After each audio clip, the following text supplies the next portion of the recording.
770 বর্গ কিলোমিটারের একটি দেশ, ছোট্ট একটি দেশ, ছোট্ট একটি দ্বীপ, এর নাম হলো বাংলাদেশ। এই বাংলাদেশে 20 কোটির জন সমুদ্র বাস করতেছি। এই বাংলাদেশে যত ধর্ম আছেন, হিন্দু, বৌদ্ধ, খ্রিস্টান, যত লোক আছেন, একজন অপরের ভাই হিসেবে আমরা সুন্দরভাবে বসবাস করে যাচ্ছি। আমাদের পাশের দেশ ভারত সব সময় বলে আসছেন আমরা সংখ্যালঘুর উপরে নির্যাতন অনাচার করে যাচ্ছি।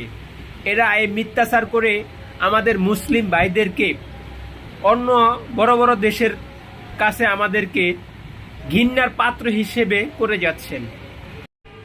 ইদানিং কাশ্মীরে তারা পর্যটনকে হত্যা করে পাকিস্তানের উপর দায় সারাচ্ছেন।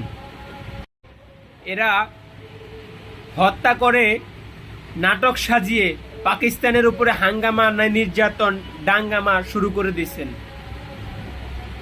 ভারতের বিজেপি নেতা শুভেন্দু অধিকারী একটা বক্তব্য দিয়েছেন, ইসরায়েল ফিলিস্তিনের উপরে যেই অত্যাচার নিপীড়ন করে যাচ্ছে, এই কাজটা নাকি সঠিক করে যাচ্ছেন। সেম কাজ ভারত সরকার শুরু করে দিয়েছেন পাকিস্তানের সাথে। আমরা ছোট্ট একটি দেশ বাংলাদেশের পক্ষ থেকে ভারতের উপর তীব্র এবং নিন্দা জানাচ্ছি। আপনারা যেই কাজ শুরু করেছেন ইসরায়েলের মতো, আপনারা এই কাজ ঠিক করেননি। মুসলিমের উপরে যতই অত্যাচার নিপীড়ন করে যান, আপনারা কখনো সুখে থাকতে পারবেন না। মুসলিম জাতি যদি একবার জেগে ওঠে, আপনারা তাদেরকে কখনো পিছু হাঁটাতে পারবেন না। আমরা মুসলিম জাতি, আমরা চাই এই পৃথিবী যতদিন আছে, হিন্দু, বৌদ্ধ, খ্রিস্টান সবাই একসাথে কাঁধের সাথে কাঁধ মিলিয়ে পৃথিবীতে বসবাস করে যান। আমরা চাই সুখ, আমরা চাই শান্তি।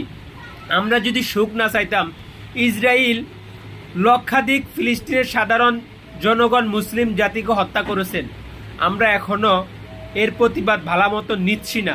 আমরা মুসলিম জাতি যদি আমরা এর প্রতিবাদ ভালো মতন করতাম বা ইসরায়েলের উপরে এর প্রতিবাদটা চালাইতাম, ইসরায়েল 5টা মিনিট এই পৃথিবীতে বেঁচে থাকতে পারতো না। আপনারা ভারত, আপনারা ইসরায়েলের মতো শুরু করে দিয়েছেন। আল্লাহ এই পৃথিবীতে কাউকে ছেড়ে দেয়, কিন্তু ছাড় দেয় না। ঠিক হয়ে যান। আল্লাহ আপনাদেরকে হেদায়েত করুন।